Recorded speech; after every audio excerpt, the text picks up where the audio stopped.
Back to news. Hyderabad cricket association ఎన్నికల్లో గెలుపు ఎవరిది అన్న అంశం ఆసక్తిని రేకెత్తిస్తోంది.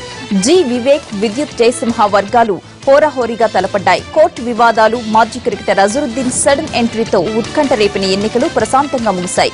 గెలుపుపై వివేక్ వర్గం ధీమాతో ఉంది.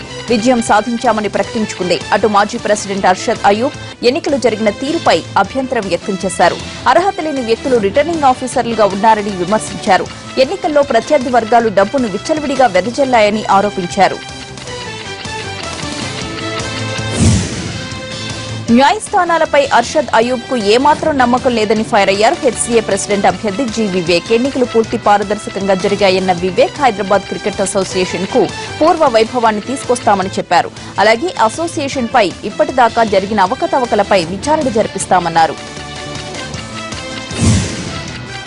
ఏపీ డీజీపీ సాంబశివరావును కలిశారు కృష్ణా జిల్లా వైసీపీ నేతలు. రాష్ట్రంలో వైసీపీ నేతలు కార్యకర్తలపై అక్రమ కేసులు బనాయిస్తున్నారంటూ డీజీపీకి ఫిర్యాదు చేశారు.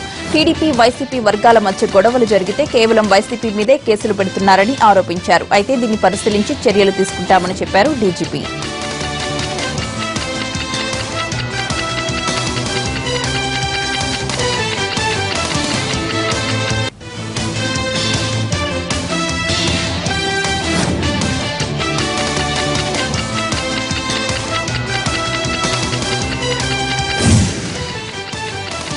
కట్న దాహంతో భార్యను వేధిస్తున్న మరో ఎన్ఆర్ఐ భర్త బాగోతం వెలుగు చూసింది. అమెరికా వర్జీనియా బీచ్ సిటీలో మెకానికల్ ఇంజనీర్ కీర్తిసాయిరెడ్డికి ఎల్బీ నగర్ కు చెందిన యువతితో 2015 ఏప్రిల్ 15న పెళ్లైంది. వీరిద్దరికి 6 నెలల బాబు ఉన్నా అతను తన బాబు కాదంటూ భార్యను వేధిస్తున్నాడు. చివరికి బిడ్డకు పాలిచ్చేందుకు కూడా అనుమతి ఇవ్వడం లేదు. డీఎన్ఏ టెస్ట్ సైతం చేయించాడు. ఆ టెస్టులో కూడా బాబు తండ్రి అతడేనని రిపోర్ట్ వచ్చింది. అయినా వేధింపులు ఆగలేదు. మరోవైపు ఇండియాలో ఉండే అత్తగారు సైతం స్కైప్ ద్వారా నిత్యం వేధిస్తూ కోడలికి నరకం చూపిస్తున్నారు. భర్త ప్రవర్తన గురించి తల్లిదండ్రులకు చెప్పి కుమిలిపోయింది ఆ యువతి. తనను తీవ్రంగా హింసిస్తున్నారని రక్షించాలంటూ వేడుకుంటోంది.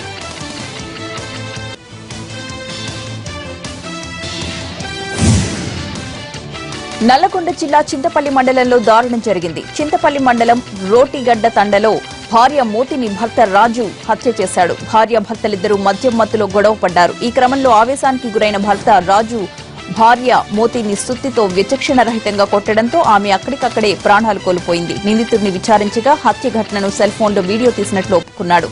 వీడియో స్వాధీనం చేసుకున్న పోలీసులు నిందితుడిని రిమాండ్కు తరలించారు.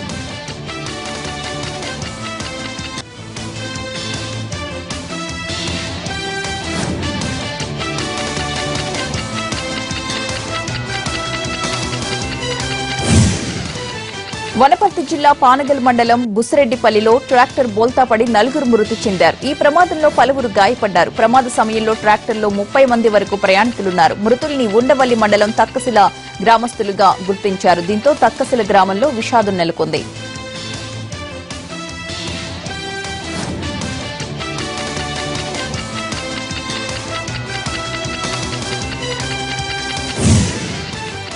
వరంగల్ ఆర్ట్స్ కాలేజ్ గ్రౌండ్స్ లో అంతర్జాతీయ పతంగుల పండుగ అట్టహాసంగా జరిగింది. భారతీయులే కాకుండా 31 దేశాల నుంచి వచ్చిన 50 మంది ఔత్సాహికులు భారీ పతంగులను ఎగురవేస్తూ సందడి చేశారు. తొలిసారి తమ నగరంలో విభిన్న రంగులు, ఆకృతులున్న పతంగులు ఆకాశాన ఎగరడంతో వరంగల్ వాసులు ఉప్పొంగిపోయారు. జిల్లా, చుట్టుపక్కల జిల్లాల నుంచి కూడా తరలివచ్చిన వేలాది మంది సంభ్రమాశ్చర్యాలకు గురయ్యారు. కైట్ ఫెస్టివల్ ను కెమెరాలు, సెల్ ఫోన్లతో బంధించారు.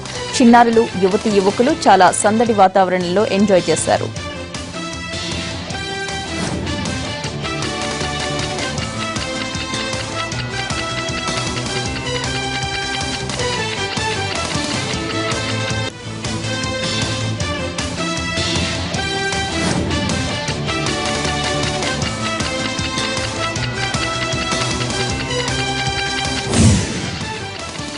హైదరాబాద్, యాదాద్రి, వరంగల్లో అలరించిన ఇంటర్నేషనల్ కైట్ ఫెస్టివల్ ఇవాళ కరీంనగర్ లో జరగనుంది. పోలీస్ పరేడ్ గ్రౌండ్స్ లో ఉదయం 9 గంటల నుంచి మధ్యాహ్నం 1 గంట వరకు పతంగులు సందడి చేయనున్నాయి. స్మార్ట్ సిటీ రేస్ లో ఉన్న కరీంనగర్ కు పర్యాటకుల్ని ఆకర్షించేలా, తెలంగాణ సంస్కృతి సంప్రదాయాలను ప్రతిబింబించేలా ఆటపాటలు, వంటకాలను ఏర్పాటు చేస్తున్నారు నిర్వాహకులు.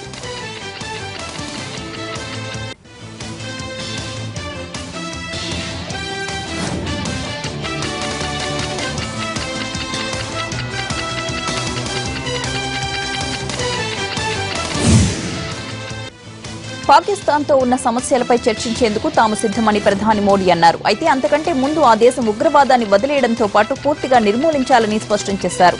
తాను భారత్ తరపున లాహోర్ వరకు వెళ్లొచ్చానని, అయితే శాంతి స్థాపనకు ఒక్క భారత్ మాత్రమే అడుగేస్తే సరిపోదని మోడీ గుర్తు చేశారు.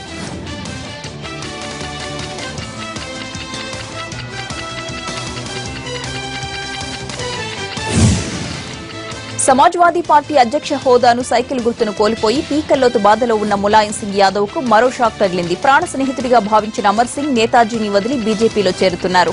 ములాయం అఖిలేష్ ఎపిసోడ్ తో లండన్ వెళ్లిన అమర్ సింగ్ ఇప్పుడు అందరికీ చెప్పాకే బీజేపీలో చేరతానంటున్నారు. అయితే ములాయంపై ఎప్పటికీ గౌరవం ఉంటుందని, అఖిలేష్ అంటే ప్రేమ తగ్గిపోదని స్పష్టం చేశారు అమర్ సింగ్. ఎస్పీ పాలిట శకుని మామగా విమర్శలు ఎదుర్కొన్న అమర్ సింగ్ ఇప్పుడు బీజేపీ వైపు చూడడంతో యూపీ రాజకీయాలు కొత్త మలుపు తీసుకుంటున్నాయి.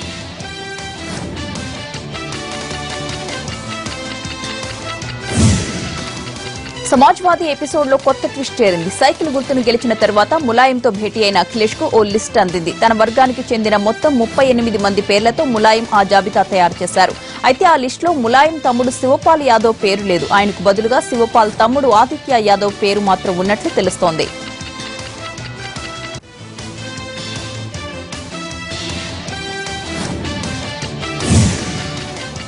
బీఎస్పీ అధినేత మాయావతిపై ఆ పార్టీ బహిష్కృత నేత అమర్ పాల్ శర్మ తీవ్ర ఆరోపణలు చేశారు. ఎన్నికల్లో పోటీ చేసేందుకు పార్టీ టికెట్ కోసం 8 కోట్లు ఇవ్వాలని తనను డిమాండ్ చేసినట్లు ఆరోపించారు.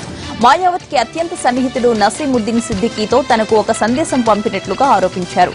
అయితే పార్టీ వ్యతిరేక కార్యకలాపాలకు పాల్పడుతున్నారని ఆరోపణలతో పార్టీ నుంచి అమర్ పాల్ శర్మను బహిష్కరించారు.